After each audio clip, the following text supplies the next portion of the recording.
Hello friends, आज हम खड़े हैं शनिवार वाड़ा में, जो पुणे में ही है और एक बहुत फेमस प्लेस है। तो आज हम आपको सैर कराते हैं शनिवार वाड़ा की। और कई बार पहले भी मैं अपने वीडियोस में दिखा चुकी हूँ शायद शनिवार वाड़ा को। तो आज फिर हम आए हुए हैं शनिवार वाड़ा। तो किसने बनाया, कब बनाया, कैसे बनाया तो आज हम इसके बारे में ही थोड़ी सी बातें करेंगे। तो शनिवार वाड़ा हमारे साथ आप भी घूमिए। हेलो फ्रेंड्स, आज हम हैं शनिवार वाड़ा में। शनिवार वाड़ा जो कि 1730 में बनाया गया था, और ये एक हिस्टोरिकल प्लेस है जो कि पुणे में मौजूद है।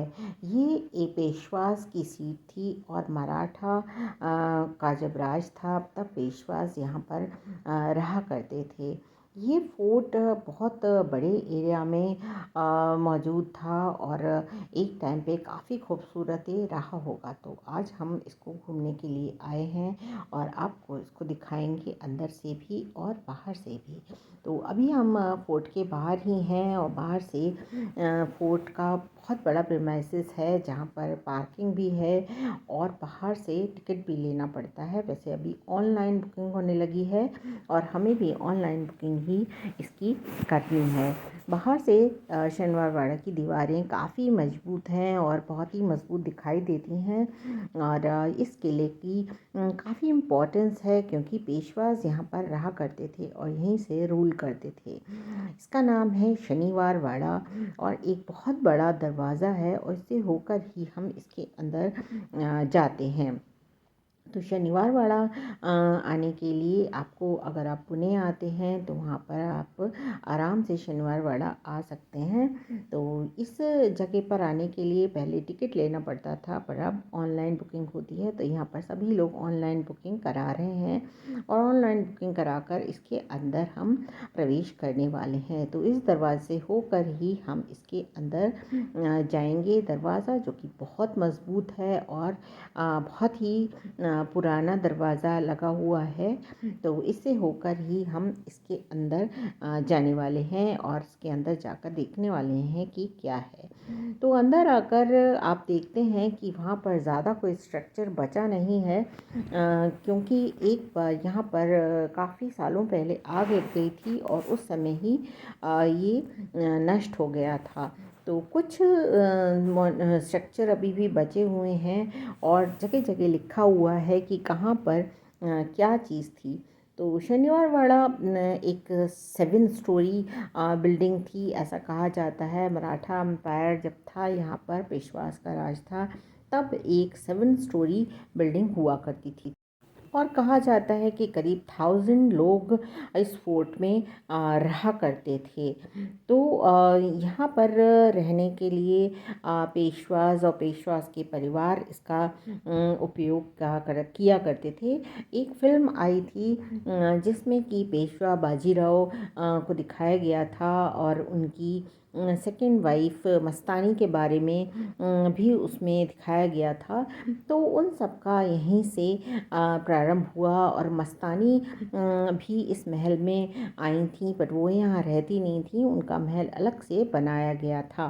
पर बाजीराव यहाँ पर ही रहा करते थे। तो इस तरह की बहुत सारी स्टोरीज़ इससे जुड़ी हुई हैं, और यहाँ पर पेशवाओं की वंश बेल है कि कौन से पहले पेशवा थे और कौन से आखिरी पेशवा थे। तो इस तरह की वंश बेल का यहाँ पर पूरा रिकॉर्ड बनाया गया है, जिसे आप जान सकते हैं कि कौन कौन से पेशवा रहे हैं।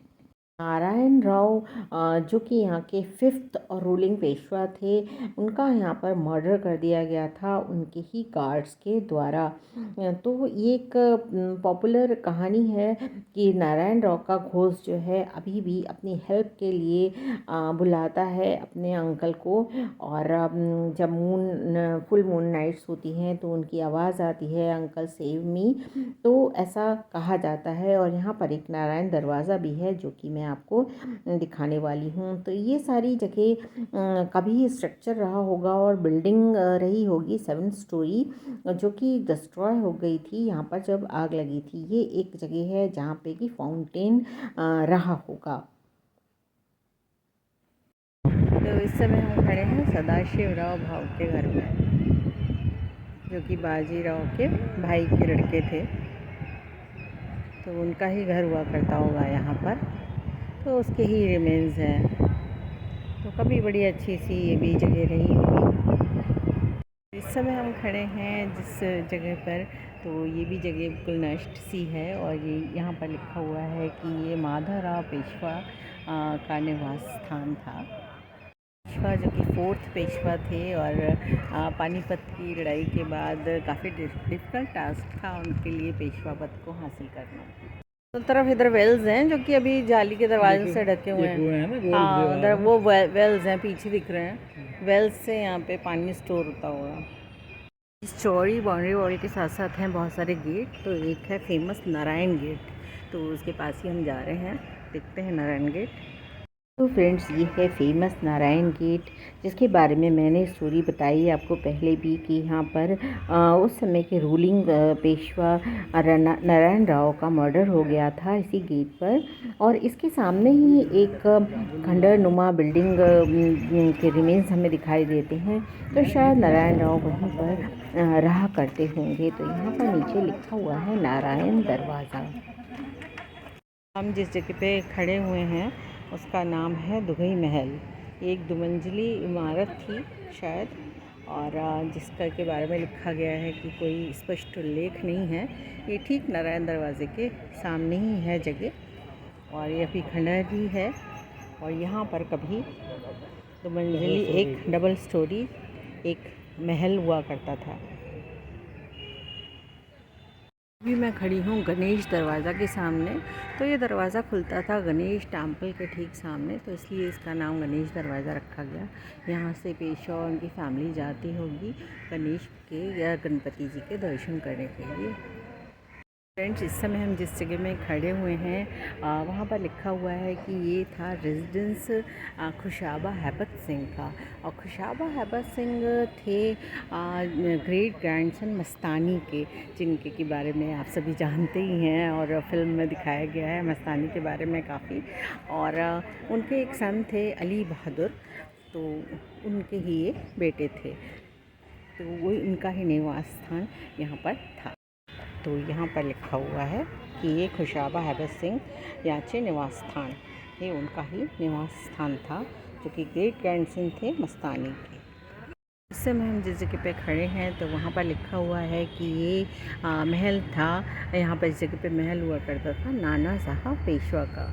तो ये पैलेस जो कि पूरा ही डिस्ट्रॉय हो गया था 1827 में, तो कहा गया है और यहाँ पर लिखा भी हुआ है कि वहाँ पे एक मिरर हॉल रह गया था, आग से जो नष्ट हो गया था पूरा ही बिल्डिंग, तो उसमें भी एक मिरर हॉल बच गया था, जो कि बाद में वो भी नष्ट हो गया। तो यही वो जगह है जहाँ नाना साहब पेशवा का महल हुआ करता था। तो फ्रेंड्स, मेरे ठीक सामने है पेशवा की सीट, जहाँ की पेशवा बैठा करते थे। तो अभी हम उसके पास चलते हैं। तो ये जगह है पेशवा की सीट, जहाँ पे कि पेशवा बैठा करते होंगे या उनका सिंहासन रहता होगा और यहाँ पर ही वो सभाएं किया करते होंगे। तो ये जगह भी बहुत ही खूबसूरत कभी रही होगी, और ये आग से शायद बच गई, जो कि उस समय लग गई थी और नष्ट हो गया था पूरा महल।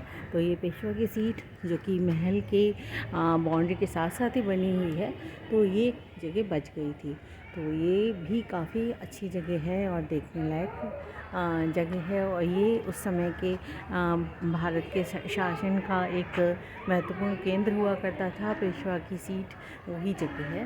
तो अभी हम खड़े हैं एक दरवाज़े के सामने जिसका नाम है खिड़की दरवाज़ा। तो ये खिड़की दरवाज़ा इसको इसलिए कहते हैं क्योंकि ये दरवाज़ा ऑलमोस्ट बंद ही रहा करता था पेशवा के शासनकाल में भी। बस इसे जब खोला जाता था तो एक खिड़की के रूप में खोला जाता था, जो कि इसमें एक बनी हुई है खिड़की, तो उसके ही रूप में इसको खोला जाता था, बस वो खिड़की ही खोली जाती थी। तो ये है खिड़की दरवाज़ा, बहुत सारे दरवाज़ों में से एक।